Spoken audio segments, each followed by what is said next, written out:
Phantoms of Reality. Chapter 1. Wall Street, or the Open Road. When I was some 15 years old, I once made the remark, "Why, that's impossible." The man to whom I spoke was a scientist.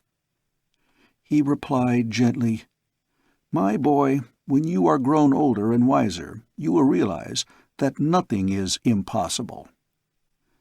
Somehow that statement stayed with me. In our swift-moving, wonderful world, I've seen it proven many times. They once thought it impossible to tell what lay across the broad, unknown Atlantic Ocean. They thought the vault of the heavens revolved around the earth. It was impossible for it to do anything else, because they could see it revolve. It was impossible, too, for anything to be alive and yet be so small that one might not see it. But the microscope proved the contrary. Or again, to talk beyond the normal range of the human voice was impossible, until the telephone came to show how simply and easily it might be done. I never forgot that physician's remark, and it was repeated to me some 10 years later by my friend, Captain Derrek Mason, on that memorable June night of 1929. My name is Charles Wilson. I was 25 that June of 1929. Although I had lived all my adult life in New York City, I had no relatives there and few friends. I had known Captain Mason for several years. Like myself, he seemed one who walked alone in life. He was an English gentleman, perhaps 30 years old. He had been stationed in the Bermudas, I understood, though he seldom spoke of it. I always felt that I had never seen so attractive a figure of a man as this Derrek Mason. An English aristocrat he was, straight and tall and dark, and rather rakish, with a military swagger. He affected a small, black mustache. A handsome, debonair fellow, with an easy grace of manner. A modern D'Artagnan. In an earlier, less civilized age, he would have been expert with sword and stick, I could not doubt. A man who could capture the hearts of women with a look. He had always been to me a romantic figure, and a mystery that seemed to shroud him made him no less so. A friendship had sprung up between Derrek Mason and me, perhaps because we were such opposite types. I am an American, of medium height and medium build, ruddy with sandy hair. Derrek Mason was as meticulous of his clothes, his swagger uniforms, as the most perfect Beau Brummel. Not so myself. I am careless of dress and speech. I had not seen Derrek Mason for at least a month when, one June afternoon, a note came from him. I went to his apartment at 8 o'clock the same evening. Even about his home there seemed a mystery. He lived alone with one manservant.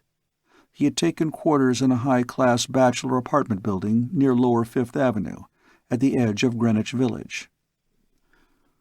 All of which, no doubt, was rational enough, but in this building he had chosen the lower apartment at the ground-floor level. It adjoined the cellar. It was built for the janitor, but Derrek had taken it and fixed it up in luxurious fashion. Near it, in a corner of the cellar, he had boarded off a square space into a room. I understood vaguely that it was a chemical laboratory. He had never discussed it, nor had I ever been shown inside it. Unusual, mysterious enough, and that a captain of the British military should be an experimental scientist was even more unusual. Yet I had always believed that, for a year or two, Derrek had been engaged in some sort of chemical or physical experiment. With all his military swagger, he had the precise, careful mode of thought characteristic of the man of scientific mind. I recall that when I got his note, with its few sentences bidding me come to see him, I had a premonition that it marked the beginning of something strange, as though the portals of a mystery were opening to me. Nothing is impossible. Nevertheless, I record these events into which I was plunged that June evening with a very natural reluctance. I expect no credibility. If this were the year 2000, my narrative doubtless would be tame enough. Yet in 1929 it can only be called a fantasy.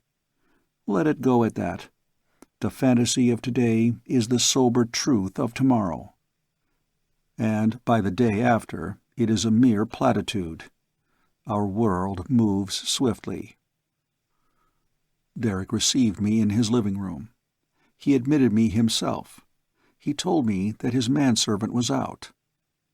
It was a small room, with leather-covered easy-chairs, rugs on its hardwood floor, and sober brown portieres at its door and windows.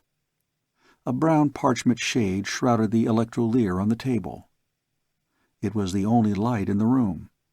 It cast its mellow sheen upon Derrick's lean, graceful figure as he flung himself down and produced cigarettes. He said, "Charlie, I want a little talk with you. I've something to tell you, something to offer you." He held his lighter out to me, with its tiny blue alcohol flame under my cigarette, and I saw that his hand was trembling. "But I don't understand what you mean," I protested. He retorted, "I'm suggesting that you might be tired of being a clerk in a brokerage office, tired of this humdrum world that we call civilization, tired of Wall Street." "I am, Derrek. Heavens, that's true enough." His eyes held me. He was smiling half whimsically. His voice was only half serious. Yet I could see, in the smoldering depths of those luminous dark eyes, a deadly seriousness that belied his smiling lips and his gay tone. He interrupted me with, "And I offer you a chance for deeds of high adventuring, the romance of danger, of pitting your wits against villainy to make right triumph over wrong, and to win for yourself power and riches, and perhaps a fair lady." "Derrek, you talk like a swashbuckler of the Middle Ages." I thought he would grin, but he turned suddenly solemn. "I'm offering to make you henchman to a king, Charlie." "King of what? Where?" He spread his lean brown hands with a gesture. He shrugged. "What matter? If you seek adventure, you can find it, somewhere. If you feel the lure of romance, it will come to you." I said, "Henchman to a king?" But still he would not smile. "Yes, if I were king. I'm serious. Absolutely. In all this world, there's no one who cares a damn about me. Not in this world. But—" He checked himself. He went on, "You are the same. You have no relatives?" "No, none that ever think of me."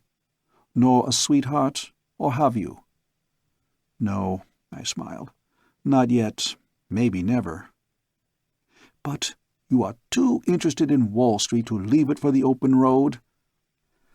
He was sarcastic now. "Or do you fear deeds of daring? Do you want to right a great wrong, rescue an oppressed people, overturn the tyranny of an evil monarch, and put your friend and the girl he loves upon the throne? Or do you want to go down to work as usual in the subway tomorrow morning? Are you afraid that in this process of becoming henchman to a king, you may, perchance, get killed?" I matched his caustic tone.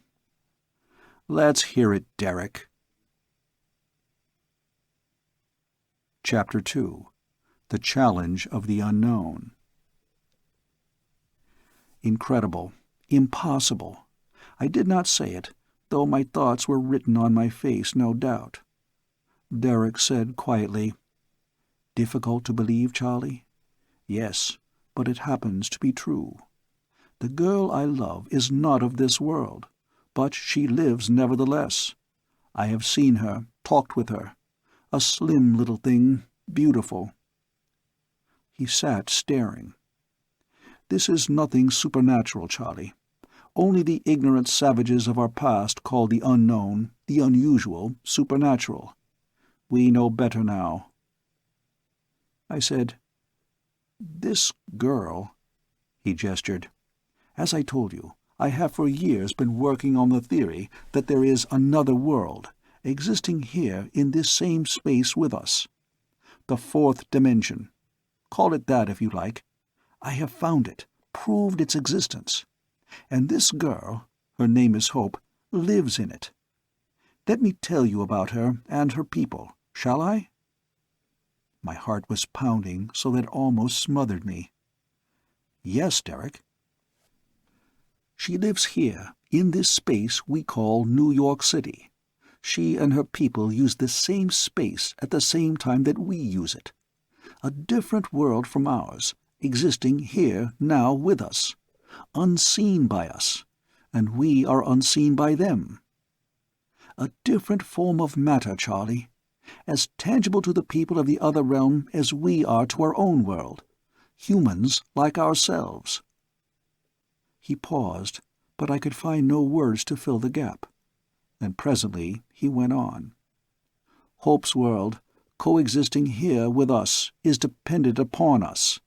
They speak what we call English. They shadow us. I murmured, "Phantoms of reality. Yes, a world very like ours, but primitive, where ours is civilized." He paused again. His eyes were staring past me as though he could see through the walls of the cellar room into great reaches of the unknown. What a strange mixture was this Derrek Mason! What a strange compound of the cold reality of the scientist and the fancy of the romantic dreamer! Yet I wonder if that is not what science is. There is no romantic lover gawping at the moon who could have more romance in his soul, or see in the moonlit eyes of his loved one more romance than the scientist finds in the wonders of his laboratory. Derrek went on slowly. A primitive world, primitive nation, primitive passions.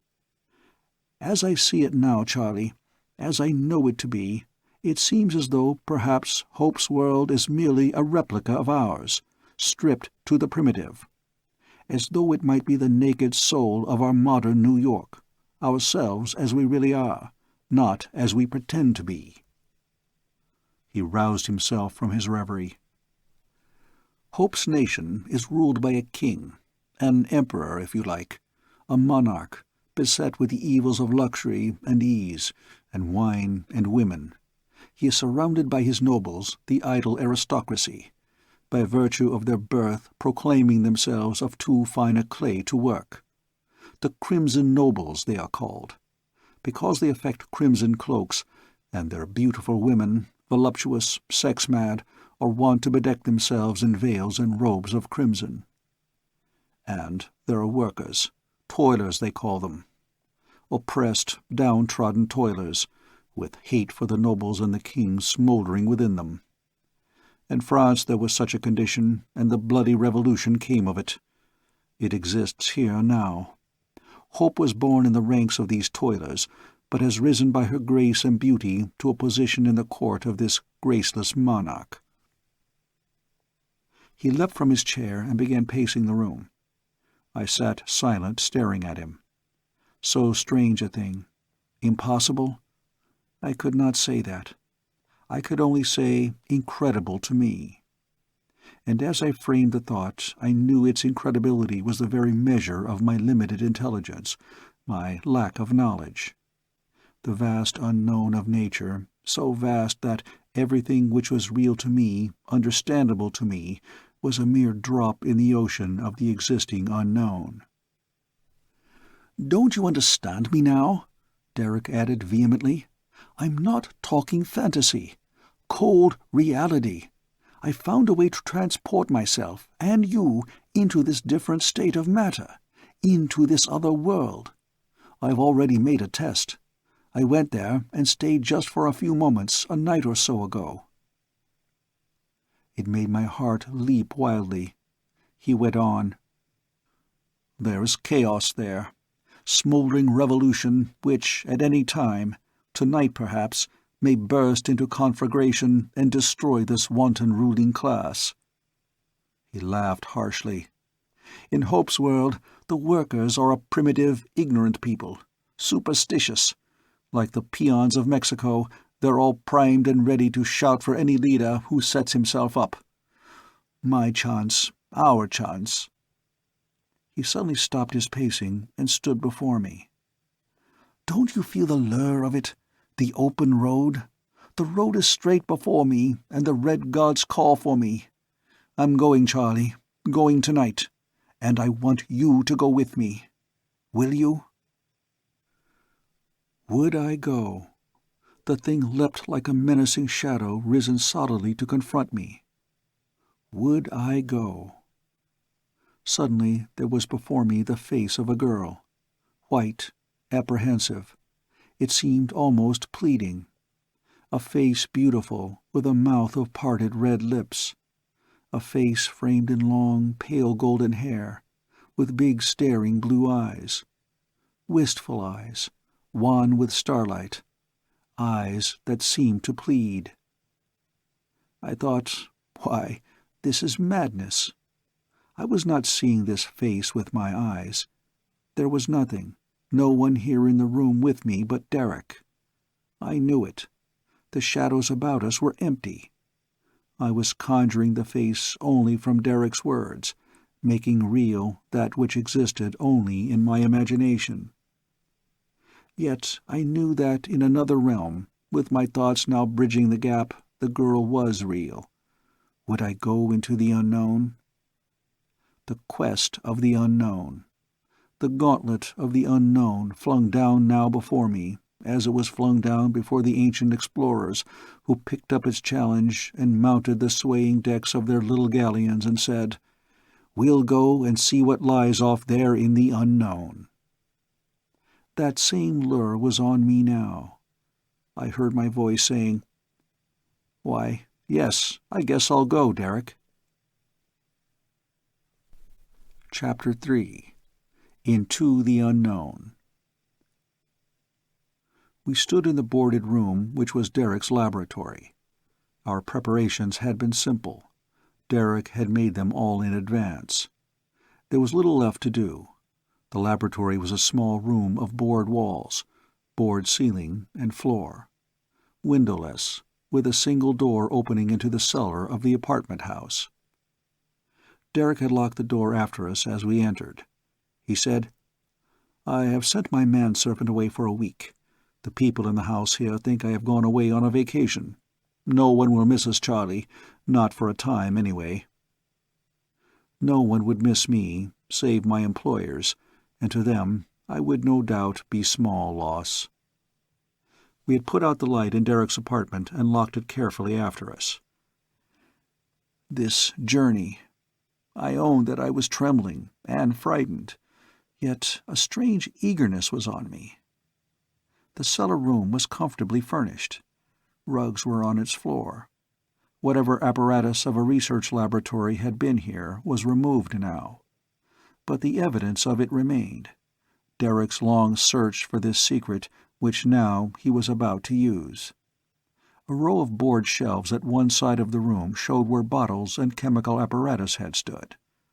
A box of electrical tools and odds and ends of wire still lay discarded in a corner of the room. There was a tank of running water, and gas connections, where no doubt Bunsen burners had been. Derrek produced his apparatus. I sat on a small low couch against the wall and watched him as he stripped himself of his clothes. Around his waist he adjusted a wide, flat, wire-woven belt. A small box was fastened to it in the middle of the back.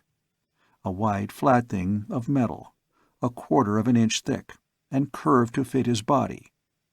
It was a storage battery of the vibratory current he was using. From the battery, tiny threads of wire ran up his back to a wire necklace flat against his throat. Other wires extended down his arms to the wrists. Still others down his legs to the ankles. A flat electrode was connected to the top of his head like a helmet. I was reminded as he stood there of medical charts of the human body, with the arterial system outlined.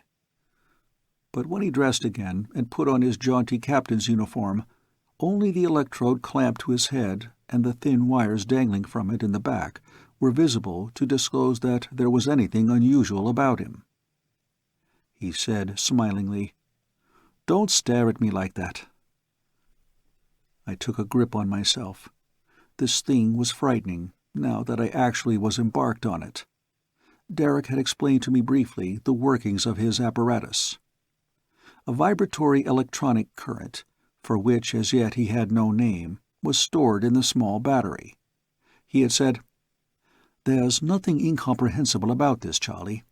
It's merely a changing of the vibration rate of the basic substance out of which our bodies are made. Vibration is the governing factor of all states of matter. In its essence, what we call substance is wholly intangible. That is already proven. A vortex, a whirlpool of nothingness. It creates a pseudo-substance, which is the only material in the universe. And from this, by vibration, is built the complicated structure of things as we see and feel them to be, all dependent upon vibration. Everything is altered directly as the vibratory rate is changed. From the most tenuous gas to fluids to solids, throughout all the different states of matter, the only fundamental difference is the rate of vibration." I understood the basic principle of this that he was explaining, that now when this electronic current which he had captured and controlled was applied to our physical body, the vibration rate of every smallest and most minute particle of our physical being was altered. There is so little in the vast scale of natural phenomena of which our human senses are cognizant. Our eyes see the colors of the spectrum, from red to violet. But a vast, invisible world of color lies below the red of the rainbow. Physicists call it the infrared. And beyond the violet, another realm, the ultraviolet. With sound it is the same. Our audible range of sound is very small. There are sounds with too slow a vibratory rate for us to hear, and others too rapid. The differing vibratory rate from most tenuous gas to most substantial solid is all that we can perceive in this physical world of ours. Yet, of the whole, it is so very little. This other realm to which we are now going lay in the higher, more rapid vibratory scale. To us, by comparison, a more tenuous world, a shadow realm. I listened to Derrek's words, but my mind was on the practicality of what lay ahead. An explorer, standing upon his ship, may watch his men bending the sails, raising the anchor, but his mind flings out to the journey's end. We were soon ready. Derrek wore his jaunty uniform. I wore my ordinary business suit. A magnetic field would be about us, so that in the transition anything in fairly close contact with our bodies was affected by the current. Derrek said, "I will go first, Charlie." "But, Derrek—" A fear greater than the trembling I had felt before leapt at me. Left here alone, with no one on whom to depend. He spoke with careful casualness, but his eyes were burning me. "Just sit there and watch. When I am gone, turn on the current as I showed you and come after me. I'll wait for you." "Where?" I stammered. He smiled faintly. "Here, right here. I'm not going away, not going to move. I'll be here on the couch waiting for you." Terrifying words. He had lowered the couch, bending out its short legs until the frame of it rested on the board floor. He drew a chair up before it and seated me. He sat down on the couch. He said, "Oh, one other thing. Just before you start, put out the light. We can't tell how long it will be before we return." Terrifying words. His right hand was on his left wrist where the tiny switch was placed. He smiled again. "Good luck to us, Charlie." Good luck to us. The open road, the unknown. I sat there staring. He was partly in shadow. The room was very silent.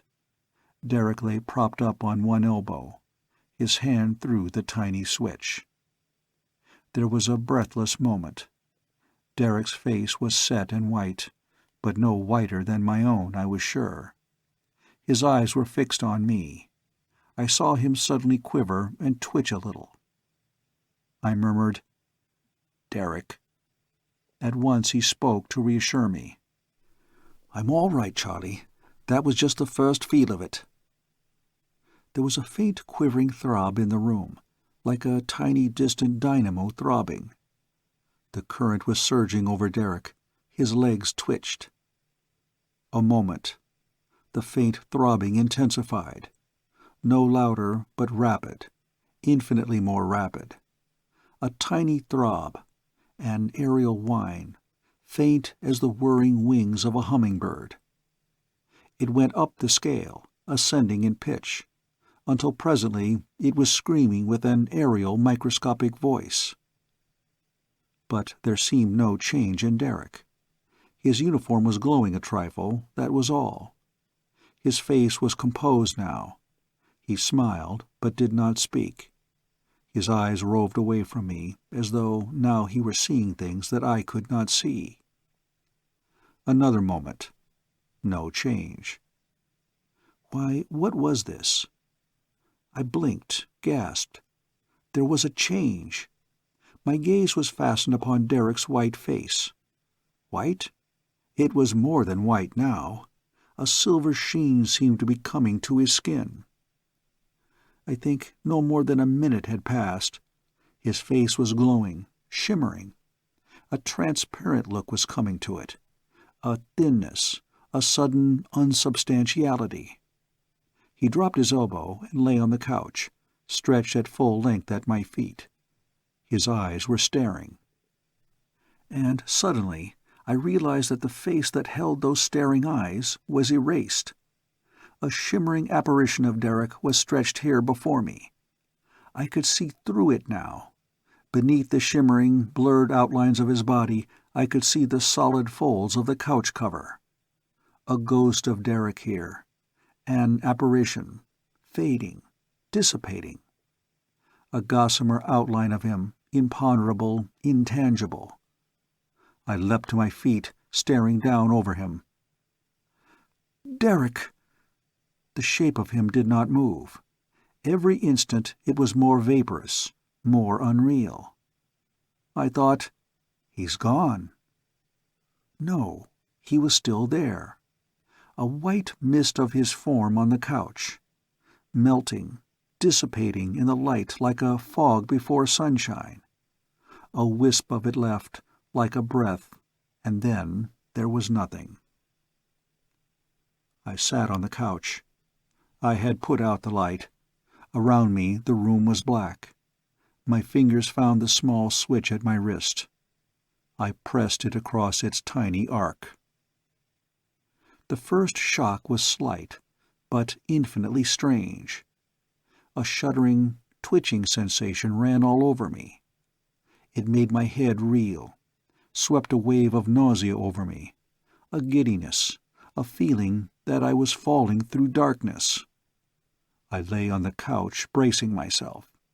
The current was winding up its tiny scale. I could feel it now, a tiny throbbing, communicating itself to my physical being. And then, in a moment, I realized that my body was throbbing. The vibration of the current was communicating itself to the most minute cells of my body. An indescribable tiny quivering within me. Strange, frightening, sickening at first. But the sickness passed, and in a moment I found it almost pleasant. I could see nothing.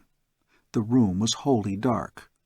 I lay on my side on the couch, my eyes staring into the blackness around me. I could hear the humming of the current, and then it seemed to fade. Abruptly, I felt a sense of lightness. My body, lying on the couch, pressed less heavily. I gripped my arm. I was solid, substantial as before. I touched the couch. It was the couch which was changing, not I. The couch cover queerly seemed to melt under my hand. The sense of my own lightness grew upon me. A lightness, a freedom pressed me, as though chains and shackles which all my life had encompassed me were falling away. A wild, queer freedom. I wondered where Derrek was. Had I arrived in the other realm? Was he here? I had no idea how much time had passed. A minute or two, perhaps. Or was I still in Derrick's laboratory? The darkness was as solid, impenetrable as ever. No, not quite dark.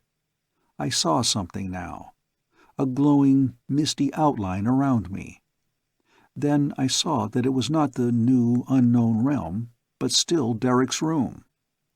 A shadowy, spectral room, and the light which dimly illumined it was from outside.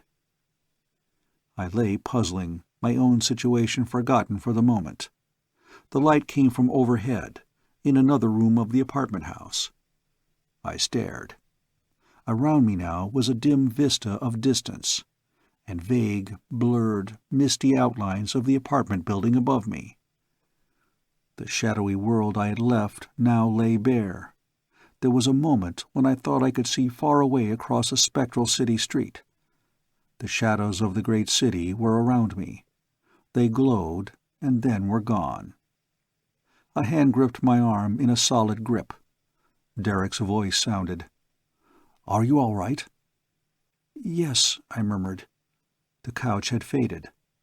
I was conscious that I had floated or drifted down a few inches to a new level. The level of the cellar floor beneath the couch. Cellar floor. It was not that now. Yet there was something solid here, a solid ground, and I was lying upon it, with Derrek sitting beside me. I murmured again, "Yes, I'm all right." My groping hand felt the ground. It was soil, with a growth of vegetation like a grass sward on it. Were we outdoors? It suddenly seemed so. I could feel soft, warm air on my face, and had a sense of open distance around me. A light was growing, a vague, diffused light, as though day were swiftly coming upon us. I felt Derrek fumbling at my wrist. "That's all, Charlie." There was a slight shock. Derrek was pulling me up beside him. I found myself on my feet, with light around me. I stood wavering, gripping Derrek. It was as though I had closed my eyes, and now they were suddenly open. I was aware of daylight, color, and movement. A world of normality here, normal to me now because I was part of it. The realm of the unknown.